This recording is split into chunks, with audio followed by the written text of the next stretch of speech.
Hello friends, ಇವತ್ತಿನ ವಿಡಿಯೋದಲ್ಲಿ ನಿಮಗೆ ನಾನು ಮಸಾಲ ಬೆಂಡಿ ಮಾಡೋದು ಹೇಗೆ ಅಂತ ತೋರಿಸ್ಕೊಡ್ತೀನಿ. ಯಾರಿಗೆಲ್ಲ ಬೆಂಡೆಕಾಯಿ ಇಷ್ಟನೋ ಅವರು ಈ ಮಸಾಲ ಬೆಂಡೆ ಮಾಡಿ ನೋಡಿ. 2 ಚಪಾತಿ ತಿನ್ನೋರು 4 ಚಪಾತಿ ತಿಂತೀರಾ, ಅಷ್ಟು ಟೇಸ್ಟಿಯಾಗಿರುತ್ತೆ.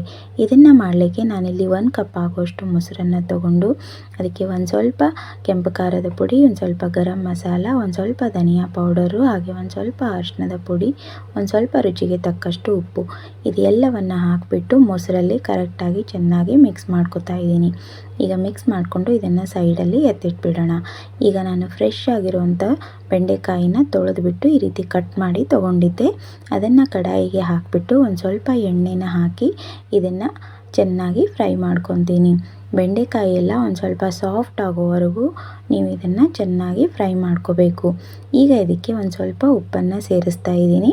ಸೇರಿಸ್ಬಿಟ್ಟು ಇದನ್ನು ಚೆನ್ನಾಗಿ ಮಿಕ್ಸ್ ಮಾಡ್ತಾ ಇದ್ದೀನಿ. ಮಿಕ್ಸ್ ಮಾಡಿ ಇದನ್ನು ತೆಗೆದು ಸೈಡಲ್ಲಿ ಎತ್ತಿಟ್ಕೊತೀನಿ.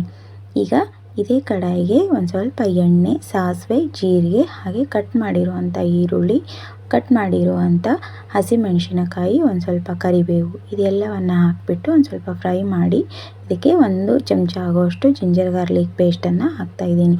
ಅದು ಒಂದು ಸ್ವಲ್ಪ ಹೊತ್ತು ಫ್ರೈ ಆದಮೇಲೆ ಇದಕ್ಕೆ 1 ಟೊಮೆಟೊನ ಆ್ಯಡ್ ಮಾಡ್ತಾಯಿದ್ದೀನಿ. ಈ ಟೊಮೆಟೊನ ಹಾಕಿಬಿಟ್ಟು ಅದನ್ನು ಕೂಡ ಸ್ವಲ್ಪ ಹೊತ್ತು ಫ್ರೈ ಮಾಡೋಣ.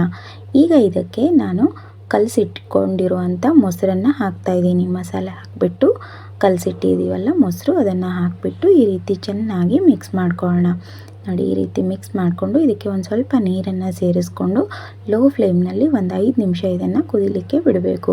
ಒಂದು 5 ನಿಮಿಷ ಆದಮೇಲೆ ನೋಡಿ ಎಷ್ಟು ಚೆನ್ನಾಗಿ ಎಣ್ಣೆ ಎಲ್ಲ ಸಪ್ರೇಟ್ ಆಗಿದೆ.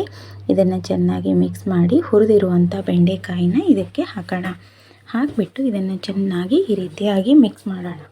ಈ ರೀತಿಯಾಗಿ ಮಿಕ್ಸ್ ಮಾಡಿಬಿಟ್ಟು ಇದ್ರ ಮೇಲ್ಗಡೆ ಕೊನೆಯದಾಗಿ ನೀವು ಕೊತ್ತಂಬರಿ ಸೊಪ್ಪನ್ನು ಉದುರಿಸಿಬಿಟ್ಟು ಮೇಲ್ಗಡೆ ಮುಚ್ಚಳನ ಮುಚ್ಚಿ ಒಂದು 2 ನಿಮಿಷ ಇದನ್ನು ಲೋ ಫ್ಲೇಮ್ನಲ್ಲಿ ಬೇಯಲಿಕ್ಕೆ ಬಿಡಬೇಕು. ಒಂದು 2 ನಿಮಿಷ ಆದಮೇಲೆ ತೆಗೆದು ನೋಡಿ, ಬೆಂಡೆಕಾಯಿ ರೆಡಿ ಆಗುತ್ತೆ. ಅದನ್ನು ನೀವು ಈ ರೀತಿ ಚೆನ್ನಾಗಿ ಮಿಕ್ಸ್ ಮಾಡಿಬಿಟ್ಟು ಸರ್ವ್ ಮಾಡಿದ್ರೆ ರುಚಿಯಾಗಿರುವಂಥ ಬೆಂಡೆಕಾಯಿ ಮಸಾಲ ಬೆಂಡಿ ರೆಡಿ ಆಗುತ್ತೆ. ಯಾರಿಗೆಲ್ಲ ಬೆಂಡೆಕಾಯಿ ಇಷ್ಟನೋ ಅವರು ಡೆಫಿನೆಟ್ಟಾಗಿ ಇನ್ನೂ ಇಷ್ಟಪಟ್ಟು ತಿಂತೀರಾ. ಹಾಗಿದ್ರೆ ತಡ ಯಾಕೆ, ನೀವು ಮನೆಯಲ್ಲಿ ಮಾಡ್ಕೊಳ್ಳಿ ಅಂತ ಹೇಳ್ತಾ, ನಿಮಗೆ ಈ ವಿಡಿಯೋ ಇಷ್ಟ ಆಗಿದ್ರೆ ಲೈಕ್ ಮಾಡಿ. Thank you for watching.